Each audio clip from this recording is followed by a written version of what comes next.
मराठी मॅट्रिमोनीवर मिळतो सगळ्यात जास्त चॉईस। मराठी मॅट्रिमोनीने लाखो स्थळं जुळवली आहेत। यापेक्षा चांगली गोष्ट काय असू शकते? मराठी माणसांची number 1 choice Marathi matrimony.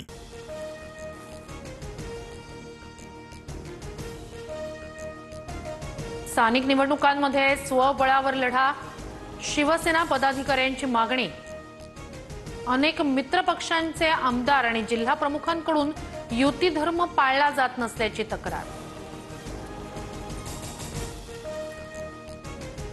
OBC समाजावर अन्याय होऊ देणार नाही, मुख्यमंत्री देवेंद्र फडणवीस यांची ग्वाही। एका समाजाचं काढून दुसऱ्याला द्यायचं असं सरकारचं काम नाही, फडणवीसांची प्रतिक्रिया। 2 सप्टेंबरला काढलेला GR केवळ 4 जिल्ह्यांपुरता मर्यादित, मंत्री चंद्रशेखर बावनकुळेंकडून स्पष्ट। काहींकडून मोर्चे मेळावे घेत फडणवीसांना बदनाम करण्याचा प्रयत्न, बावनकुळेंची भुजबळांवर टीका। ज्या घटनेशी संबंध नव्हता त्यावरून 250 दिवस इलेक्ट्रॉनिक मीडियावर ट्रायल चालली, त्या दिवसात 2दा मरता मरता वाचलो, धनंजय मुंडेंकडून खंत व्यक्त। आधी भाऊबंदकीचं नाटक गाजलं आणि आता मनोमिलनाच्या नाटकाचं प्रमोशन सुरू आहे। उपमुख्यमंत्री एकनाथ शिंदे यांचा ठाकरे बंधूंना टोला। मतदार याद्यांवरून राजकीय पक्षांचं समाधान होत नाही, तोवर निवडणुका घेऊनच दाखवा। निवडणुका शांतपणे पार पाडायच्या असतील तर मतदार यादी स्वच्छ करा, राज ठाकरेंचा इशारा। मुंबईत 1 नोव्हेंबरला विरोधकांचा निवडणूक आयोगाविरोधात विराट मोर्चा, राऊतांकडून सर्वपक्षीय पत्रकार परिषदेत घोषणा। आयोगाला दणका देण्यासाठी रस्त्यावर उतरणार, राऊतांची माहिती। मनसेला मराठी माणूस आणि महाराष्ट्र गांभीर्यानं घेत नाही, त्यांना फार महत्त्व देण्याची गरज नाही, निवडणुका आल्यानं फेक नरेटिव्ह, आशिष शेलार यांची टीका। महाराष्ट्रातील अतिवृष्टीग्रस्तांना मदत देण्यासाठी केंद्राकडून आणखी 1566 कोटी रुपये मंजूर, मुख्यमंत्री फडणवीसांकडून अमित शहांचे आभार। एनडीआरएफचा दुसरा हप्ता म्हणून निधीला मान्यता। शेतकऱ्यांच्या कर्जमाफीवरून आमदार रोहित पवार आक्रमक, रोहित पवारांचं देहूत तुकाराम महाराजांच्या मंदिर प्रवेशद्वारावर उपोषण। शेतकऱ्यांच्या प्रश्नावरून काँग्रेसचं आज राज्यभर पिठलं भाकरी आंदोलन, सरकारनं फसवी मदत देऊन शेतकऱ्याची काळी दिवाळी केल्याचा आरोप।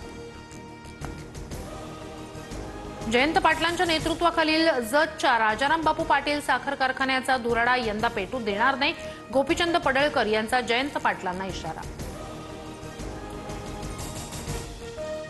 शनिवार वाड्यात नमाज पठण केल्याचा व्हिडिओ, खासदार मेधा कुलकर्णींकडून ट्विट। व्हिडिओनंतर पतितपावन संघटना आक्रमक, मेधा कुलकर्णींच्या उपस्थितीत गोमूत्र शिंपडून निषेध।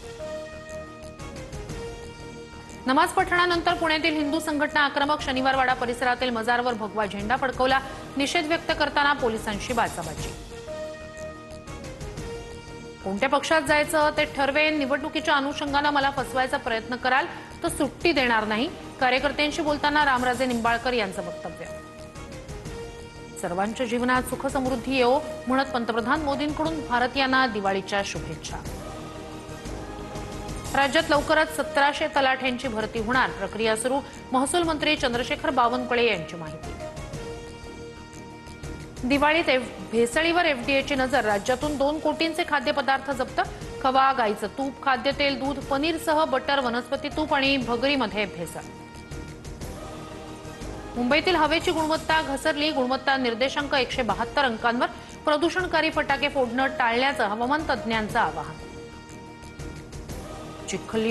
चिखलबीड गावात स्वस्त धान्य दुकानातील तांदळात अळ्या, किडे आणि धूळ, संतप्त नागरिकांनी तांदूळ तहसीलदारांच्या टेबलावरच आणून ठेवला, तहसीलदारांनी निकृष्ट धान्य तात्काळ बदलण्याच्या केल्या सूचना। रायगडच्या रोहामध्ये धान्य गोदामाजवळ उभ्या असलेल्या ट्रकला आग, कोणतीही जीवितहानी नाही, आगीचं कारण अद्यापही अस्पष्ट, मात्र धान्याचं मोठ्या प्रमाणात नुकसान। ChatGPTला टक्कर देण्यासाठी स्वदेशी सर्वम AI मॉडेल सज्ज, डिसेंबरमध्ये किंवा जानेवारी 2026 पर्यंत होणार ॲप लॉन्च, हिंदी मराठीसह 10 भाषांचा समावेश असणार। हाँगकाँगमध्ये कार्गो विमान रनवेवरून घसरून समुद्रात, विमान दुबईवरून हाँगकाँग विमानतळावर लँड होताना एका वाहनावर आदळलं, दुर्घटनेत 2 ग्राउंड स्टाफ समुद्रात पडल्याची माहिती। मराठी मॅट्रिमोनीवर मिळतो सगळ्यात जास्त चॉईस। मराठी मॅट्रिमोनीने लाखो स्थळं जुळवली आहेत। यापेक्षा चांगली गोष्ट काय असू शकते? मराठी माणसांची नंबर 1 चॉईस मराठी मॅट्रिमोनी।